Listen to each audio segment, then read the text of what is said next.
Hello, Professor Hömberg. We are here in Vienna for the 12th World Congress for Neurorehabilitation, organized by the World Federation for Neurorehabilitation.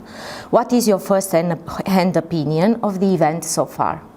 Well, I'm pretty happy. We have a very big meeting in terms of the scientific contest. We have a very big meeting in terms of attendance, 1,400 and more people, which is nice, which is also, of course, a reflection after these pandemic times. People are pretty happy to be able to meet in person to person again, and enjoy also some extracurricular activities on these meetings, of course. So at the moment, I'm pretty happy with it. Thank you very much. What is the overarching theme of this year's Congress? Well, we usually on the World Congresses, we do a very wide span scientific and educational field. I think an important coming up problem for all of us for years is the use of neurotechnologies to be embedded into rehabilitation.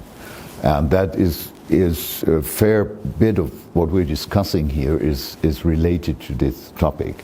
The other major topic, of course, is communication tools, and that will also in future be a very important aspect of our future work for the Federation as well. And during my incoming presidency now, I think it will be one of my main topics, really. We must consider we have hundreds of millions of people in the world who do not have any access to rehabilitation in the sense we know it from Western Europe, from the Americas, or from parts of Asia. So we have to make our minds up what we can do to reach these people in a low threshold form. Also, this is of course by education, by training, coaching, teaching, patients, caregivers, relatives, communities, and so forth. That will be another major issue for the future. Thank you very much. From your perspective, Professor Hömberg, what is the role of hybrid multidisciplinary events in developing neurorehabilitation research and practice, and which similar avenues are worth exploring? Well, we have started with the hybrid forms and formats during the pandemic, of course, and we have learned that it's a very useful tool also for distribution of information, what had been done by person-to-person congresses before. In future, I think that we will probably stay with elements of a hybrid form also for other meetings. Hybrid has the several advantages. One advantage is, of course, that people from very remote areas, avoiding travel cost, accommodation costs, can join the meeting. Another advantage is that in the hybrid form you can easily store it and make it available also on demand if you use the technology. That of course you can do in a person-to-person meeting as well, but with the hybrid the technology is more ready there to do that. So I think it's nice that we can have person-to-person meetings again. But the hybrid meetings have good elements which make sense, and the best of that we should probably also keep in future. So the hybrid form will be, let's say, the most frequently used form in the future. Thank you. As the President-elect of the World Federation for Neurorehabilitation, what do you consider to be the most important recent advances in the field of neurorehabilitation? Well, there are a lot of advances going on. Progress usually is slow. And of course we have to think, do we really have game changers so far? And I think we don't have the game changer at the moment. I mentioned before educational using digital technologies for education will be a very important aspect.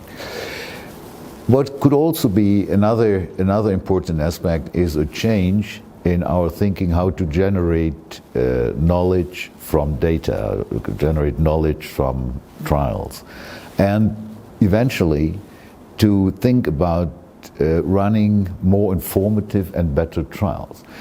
Throughout the world, every week, if you want hundreds of, well, let's say 10 to 20 or more good papers appear in many, many journals around the world.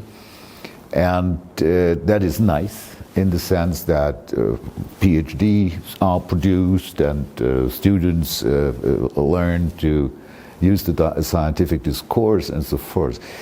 Many of these studies, although they are good, the quality of the study is maybe perfect, are not in this sense helpful because the original question was really not pertinent to what we actually need. And I think I would expect in future that we should think a little bit more focal in this respect, asking the right questions and following this, doing the right trials and deducing the right, let's say, decisions from that. Another problem is guidelines. Guidelines certainly are useful. Guidelines are important. We have a problem with the adherence to guidelines. And that is also a project we are now at the moment planning to do more, let's say, thorough surveys on this. Adherence to guidelines or adherence in general or giving a clearer picture on, let's say, service and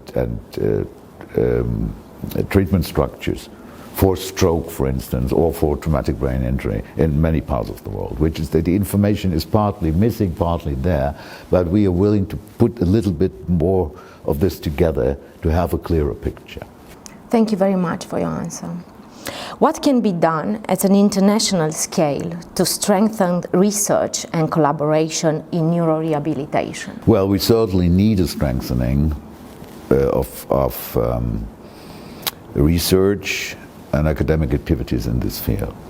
There are many aspects to that. One is science, the running trials, running experiment, increasing the scientific content in neurorehabilitation. We have always conceived, and that is in the DNA of the World Federation, that neurorehabilitation is sort of an applied neuroscience, of course.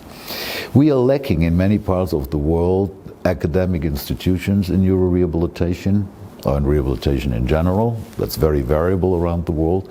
We certainly need a strengthening of that. We need a strengthening of the academic impact of neurorehabilitation worldwide.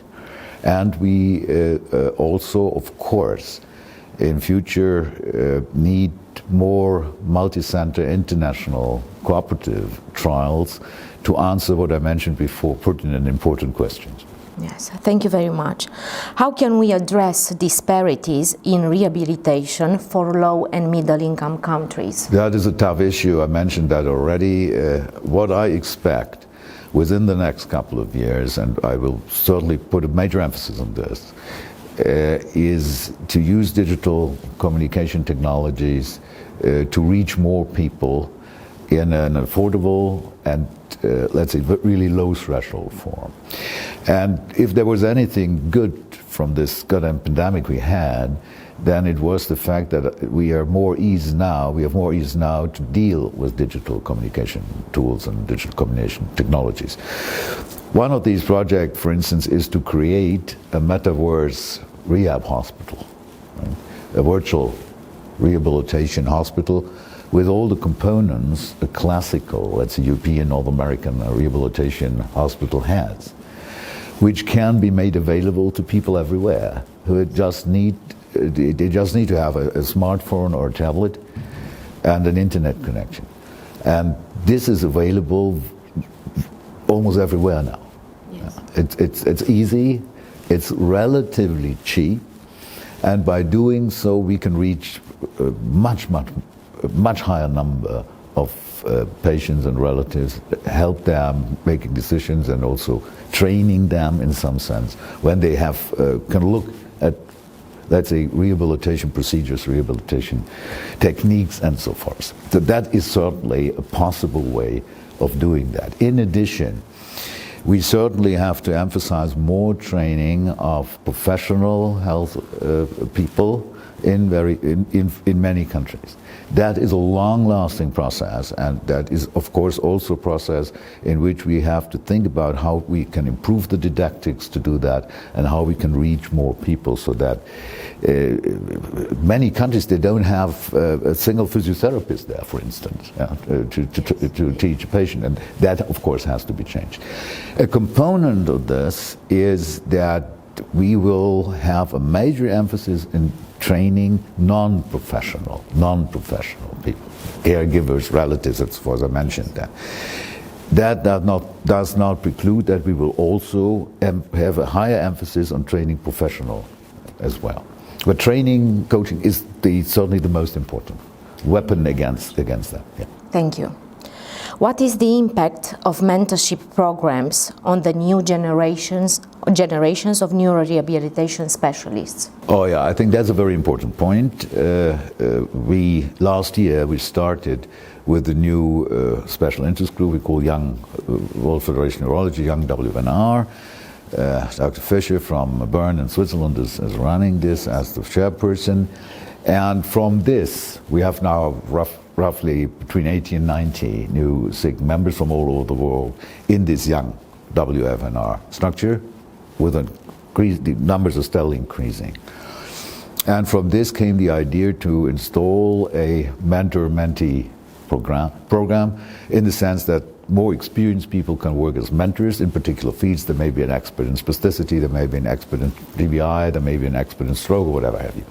And on the other hand, there may be mentees who would like to have a person they can ask certain questions, and a person who could be helpful, as a mentor is, could be helpful to shape and marshal their careers, and is able to talk to them once a week or once a month, depending on the needs, so that they are not lost in the field but have some assistance in finding their way into a good academic and clinical career. That's the idea behind that. At the moment, we are just doing the first mentor-mentee matchings. So far, I think we have done about 8 or 12, up to 12, and that is steadily increasing. And Professor Wayne Fang from Duke University is coordinating that together with Leah Fischer, which I mentioned already.